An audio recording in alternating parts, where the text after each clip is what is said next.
तो एक दिन लगले तो हम तो एकरा खरही लगन नहीं न पाल के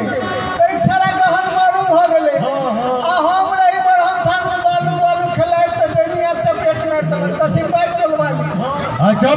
कोनो डाइन जोगिन आ गहन मारू नहीं छो ए हक्कल डाइन है ता तोहर सबके बाबू तोरा सबके पोलियो के ड्रॉप नहीं पियोल को तोरा सबके पोलियो मार देने छो के पोलियो एक पोलियो से हमरा पोलियो हमरा जे बात से कहलियो जे मन फरो से करे ना भीख मांगे गुजर जेतो मास्टर साहब हां भाई के बीमारी डाले में हां भैया सुन ना 1-2 रुपया या तो दे दिया